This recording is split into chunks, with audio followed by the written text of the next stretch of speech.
guest made a name for himself as the original lead singer of Van Halen. He is a rock legend. He's America's favorite gigolo. We're going to watch him perform in just a bit. But first, let's hang and talk to David Lee Roth.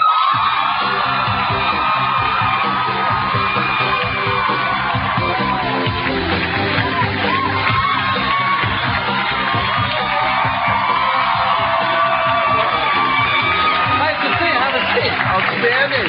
Yeah, you look great, man. Live in front of your naked streaming eyes. We're here for the VMAs. What's crazy about that? Yeah. You were there. I saw you at the VMAs. Everybody was anybody is at the VMAs. Did you have fun? Oh, come on. It's the front bumper of American popular culture as we know it now. You've got a Korean kid with dreadlocks driving around with a black lesbian on an Italian Vespa. What's to hate about that? You know? That's just one act. They're on Sony. Was that his performance? I don't know what. That's the culture, man. Yeah, that's what's going on. You got the hip-hop. You have characters who are coming off like Linkin Park. Come on. Yeah, Linkin Park was good. Oh, you know, and it's the age of the remix, so if you liked it once, you can like it 6 times, you know. It's the Honda principle. Too good, for better. I haven't even asked the question yet. That's what's great. The name of this segment is just BSing with Dave. What else? What else is in that mind of yours? You got a lot of stuff. I saw you with Sammy Hagar at the VMAs, and I could never just get a grip on, like, you know, what's the vibe? It seemed cool because you came out, the crowd was like, yeah. And then just so you were throwing daggers at each other a little bit. Well, you know, some of the best fistfights happen over who's going to go top bill behind the Peace Festival in Russia. This is the stuff that you never hear about, really. Right. Truthfully. And we just wear it right here, and we go, there's a rivalry here. Rivalry brings out the best in anything. I don't care if you're designing shoes or creating a rock band.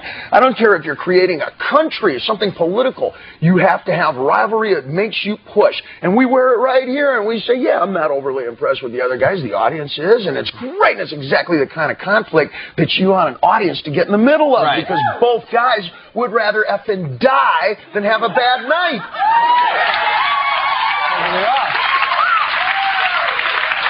We had a great time. I'm exhausted already. Oh, come on. We had a great time, and it's the kind of mix-up that nobody ever really wins. You scream, all right, rematch, see you next spring. Now, 96, the VMAs, we thought Van Halen was getting back together, then that all went to hell. Right after the thing, like, I don't know what happened there. The failing of Van Halen at MTV. Right. Hey, look, if Eddie Van Halen... Can it ever happen? I mean, can it ever just go down? At some point, it seems like an inevitable, because this is the kind of music that is as familiar to you as the McDonald's arches. This is as familiar to you as the Nike swoosh. Whether you bought or thrown away one of my records, you know these stentorian tones rip-assing out of some kind of a flatbed truck at a Burger King drive-thru at how many spring breaks? I know that voice. I have brought a smile to the hips of people around the world for many summers. You should run for office. I am currently running, but not for office. You mentioned like Linkin Park, and you meant some of the remixes and stuff. No, we're getting along. Yeah. Subtext. Listen, let me tell you, I've been at MTV for 5 years, and we had Gene Simmons of Kiss on here. We have David Lee Roth now, and there's definitely something that I think that our audience, and you can agree or disagree, is missing with musicianship and music the way that it was when you were there. And you mentioned something like a Linkin Park where a song gets rehashed 4 times. Do you feel like younger people today are getting robbed from the music that you made? I think the definition of musicianship changes, you know, from generation to generation. And you can take a turntable and you can make that sucker sing, whether you slow it down or speed it up, or you can feed it through the generator or whatever. It actually is a musical instrument now. What you're talking about probably are the people who spent the millions of hours sitting in a corner playing on a guitar. Well, now you have the same folks spending their times learning how to work the wheels of steel, okay?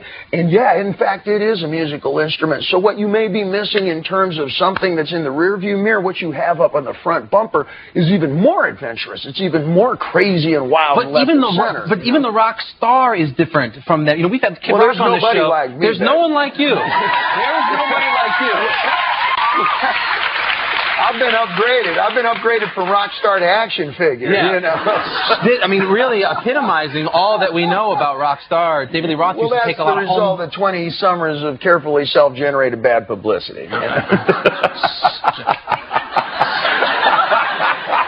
Is the poodle still here?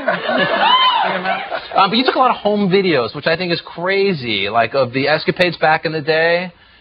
Oh, you know, before it was really video. I was about to say, Your Honor, that's an allegation. You're not in court.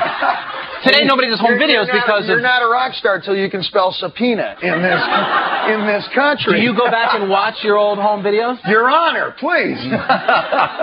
Absolutely not. Well, the way I stay ahead of the wave is I don't read anything about myself. Nothing could possibly be good enough, and anything even slightly bad ruins my week. So there's not a piece of paper with my picture on it. There's nothing with my name on it. If I see it on the TV, I ask the cats and say, hey, everybody had a good time? Okay, everybody was sober? Close enough. Right.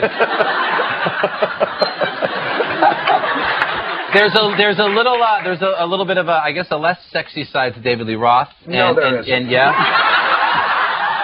Well, explain your obsession with Huckleberry Finn. Oh, come on. Huckleberry Finn is the experience. It's a child's idea of what an adult is, and isn't that what most rock stars finally arrive at? How many times have you read it?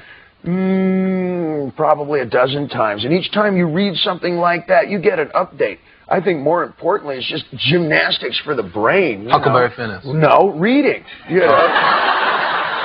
Hey, you can't surf the net unless you can read. If you can read fast, you can just surf that bigger of a wave. Can you dig what I'm saying? Could you imagine David Lee Roth on the net, just like, Yahoo, all right, that's cool, all right, brother. What I tell younger folks who are, asking, what's the advice? I say, learn to read 24 letters in the alphabet, and then you can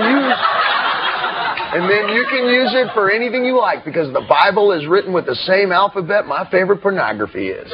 That's right. How many languages do you speak? I can get us in trouble and barely out in four. Hablo suficiente español para hablar contigo solamente en lengua. And, is there anybody from Brazil here? Hablo suficiente, portugués también. Well, I got to be able to wake up. Brazil was bad. I got to wake up. No, I got to wake up in many languages and say my visa expires later today. And don't I get one phone call at least? I can make taxi fare in 9 languages. What are some of your other compulsive habits? I know in your book you're talking about like scrubbing the floors. You had some weird habit about that. No, that comes from kendo. I've been a martial artist. I'm a lifer since I was 12 years old. And, it starts with you mop the floor. So once you have the setup like this, and we didn't do it here, but once you start off a magnificent kind of tour, something is, 70 cities or whatever, you got 120 characters traveling around with you. That is endeavor. How do you show that you're willing to commit every fiber of yourself? You mop the floor like a washerwoman. Right. And at the end of the day, when all the rehearsal is done, right before you charge for the first ticket, you get on your knees and you mop the floor. It's the same way you learn to use a sword, same way you play electric guitar, and then you can charge as much as you want for a ticket and say, okay. Fair enough. I made the commitment. You gonna rock out for us a little bit? We are gonna rock you out. David Lee Roth, he'll perform when we get